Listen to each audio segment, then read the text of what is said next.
Thank you for tuning in to Boulevard 40, home of the Bible Reading Party, where you will find daily Bible reading and videos on other Bible topics. Today's scheduled reading is the book of Job, chapters 1 through 4. I am reading from the New Believer's Bible, Compact Version, New Living Translation. The link to this Bible, as well as other helpful information, can be found in the description box. The author of the book of Job is possibly Job himself. The date written is unknown, and the genre is poetry. The book of Job addresses one of life's most asked questions: why does God allow suffering? Despite the fact that Job lost everything, suffered greatly, and had doubts about God, he remained faithful to God. In the end, God blessed him greatly. Chapter 1, Prologue. There once was a man named Job who lived in the land of Uz. He was blameless, a man of complete integrity. He feared God and stayed away from evil. He had 7 sons and 3 daughters. He owned 7,000 sheep, 3,000 camels, 500 teams of oxen, and 500 female donkeys. He also had many servants. He was, in fact, the richest person in that entire area. Job's sons would take turns preparing feasts in their homes, and they would also invite their 3 sisters to celebrate with them. When these celebrations ended, sometimes after several days, Job would purify his children. He would get up early in the morning and offer a burnt offering for each of them. For Job said to himself, "Perhaps my children have sinned and have cursed God in their hearts." This was Job's regular practice. Verse 6, Job's first test. One day the members of the heavenly court came to present themselves before the Lord, and the accuser, Satan, came with them. "Where have you come from?" the Lord asked Satan. Satan answered the Lord, "I have been patrolling the earth, watching everything that's going on."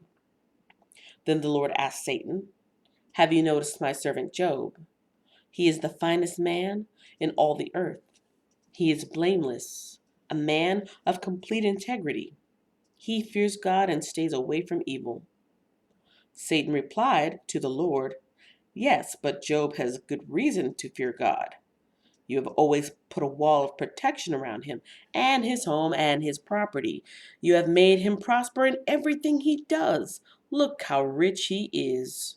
But reach out and take away everything he has, and he will surely curse you to your face." "All right, you may test him," the Lord said to Satan. "Do whatever you want with everything he possesses, but don't harm him physically." So Satan left the Lord's presence. One day, when Job's sons and daughters were feasting at the oldest brother's house, a messenger arrived at Job's home with this news: "Your oxen were plowing, with the donkeys feeding beside them, when the Sabaeans raided us. They stole all the animals and killed all the farmhands. I am the only one who escaped to tell you." While he was still speaking, another messenger arrived with this news: "The fire of God has fallen from heaven and burned up your sheep and all the shepherds. I am the only one who escaped to tell you." While he was still speaking, a third messenger arrived with this news: "Three bands of Chaldean raiders have stolen your camels and killed your servants. I am the only one who escaped to tell you." While he was still speaking, another messenger arrived with this news: "Your sons and daughters were feasting in their oldest brother's home. Suddenly a powerful wind swept in from the wilderness and hit the house on all sides. The house collapsed, and all your children are dead.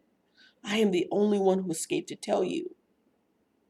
Job stood up and tore his robe in grief. Then he shaved his head and fell to the ground to worship. He said, "I came naked from my mother's womb, and I will be naked when I leave. The Lord gave me what I had, and the Lord has taken it away. Praise the name of the Lord." In all of this, Job did not sin by blaming God. Chapter 2. Job's second test. One day the members of the heavenly court came again to present themselves before the Lord, and the accuser Satan came with them. "Where have you come from?" the Lord asked Satan. Satan answered the Lord, "I have been patrolling the earth, watching everything that's going on." Then the Lord asked Satan, "Have you noticed my servant Job? He is the finest man in all the earth. He is blameless, a man of complete integrity. He fears God and stays away from evil, and he has maintained his integrity even though you urged me to harm him without cause." Satan replied to the Lord, "Skin for skin. A man will give up everything he has to save his life, but reach out and take away his health, and he will surely curse you to your face." "All right, do with him as you please," the Lord said to Satan, "but spare his life." So Satan left the Lord's presence, and he struck Job with terrible boils from head to foot. Job scraped his skin with a piece of broken pottery as he sat among the ashes. His wife said to him, "Are you still trying to maintain your integrity? Curse God and die." But Job replied, "You talk like a foolish woman. Should we accept only good things from the hand of God and never anything bad?" So in all this, Job said nothing wrong. When 3 of Job's friends heard of the tragedy he suffered, they got together and traveled from their homes to comfort and console him. Their names were Eliphaz the Temanite, Bildad the Shuhite, and Zophar the Naamathite. When they saw Job from a distance, they scarcely recognized him. Wailing loudly, they tore their robes and threw dust into the air over their heads to show their grief. Then they sat on the ground with him for 7 days and nights. No one said a word to Job, for they saw that his suffering was too great for words. Chapter 3. Job's first speech. At last, Job spoke, and he cursed the day of his birth.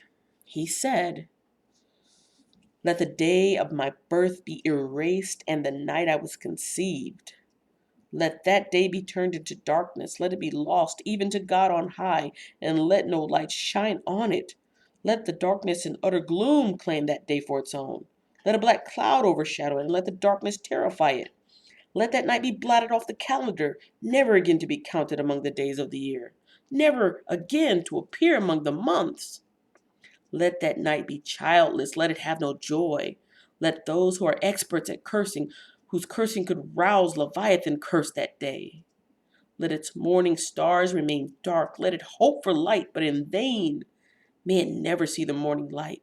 Curse that day for failing to shut my mother's womb, for letting me be born to see all this trouble.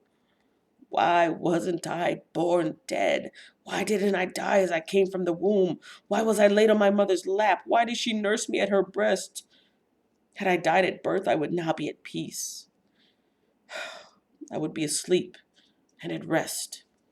I would rest with the world's kings and prime ministers, whose great buildings now lie in ruins.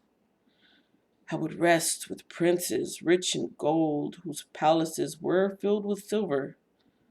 Why wasn't I buried like a stillborn child, like a baby who never lives to see the light? For in death the wicked cause no trouble, and the weary are at rest. Even captives are at ease in death, with no guards to curse them. Rich and poor are both there, and the slave is free from his master. Oh, why give light to those in misery and life to those who are bitter? They long for death and it won't come. They search for death more eagerly than for hidden treasure. They're filled with joy when they finally die, and rejoice when they find the grave. Why is life given to those with no future, those God is surrounded with difficulties? I cannot eat for sighing. My groans pour out like water. What I always feared has happened to me. What I dreaded has come true. I have no peace, no quietness. I have no rest. Only trouble comes. Chapter 4. Eliphaz's first response to Job. Then Eliphaz the Temanite replied to Job, "Will you be patient and let me say a word? For who could keep from speaking out? In the past, you've encouraged many people. You have strengthened those who were weak. Your words have supported those who were falling. You encourage those with shaky knees. But now when trouble strikes, you lose heart. You are terrified when it touches you. Doesn't your reverence for God give you confidence? Doesn't your life of integrity give you hope? Stop and think. Do the innocent die? When have the upright been destroyed? My experience shows that those who plant trouble and cultivate evil will harvest the same. Breath from God destroys them. They vanish in a blast of his anger. The lion roars and the wildcat snarls, but the teeth of the strong lions will be broken. The fierce lion will starve for lack of prey, and the cubs of the lioness will be scattered. This truth was given to me in secret, as though whispered in my ear. It came to me in a disturbing vision at night when people are in a deep sleep. Fear gripped me and my bones trembled. A spirit swept past my face and my hair stood on end. The spirit stopped, but I couldn't see its shape. There was a form before my eyes. In the silence, I heard a voice say, "Can a mortal be innocent before God? Can anyone be pure before the Creator?" If God does not trust his own angels and has charged his messengers with foolishness, how much less will he trust people made of clay? They are made of dust, crushed as easily as a moth. They are alive in the morning, but dead by evening, gone forever without a trace. Their tent cords are pulled, and the tent collapses, and they die in ignorance. That is the completion of the book of Job, chapters 1 through 4. I have an additional commentary piece to read from Laurie, who is the author, pastor, and evangelist of the New Believer Study Tracts and Notes. The title of this commentary is called "What Are Satan's Limitations?" and it's covering chapter 1, verses 1 through 2 and 10. Though known as the prince of the world, Satan still does not come anywhere close to equaling the power of God. He would love to have us think that he is God's equal. But as this story points out, Satan has some definite limitations. Here's the first one. Satan cannot be everywhere at once. Satan can move freely throughout the earth to do his work, but he cannot be in two places at the same time. God, however, can be everywhere at once. Here's the second point. Satan is not all-powerful. Satan has certain abilities, but his power is very limited. For example, Satan could not cause Job to break out under his attacks. Here's the third point. Satan is limited in what he can do in the life of a Christian. Satan had to seek God's permission before he could attack Job.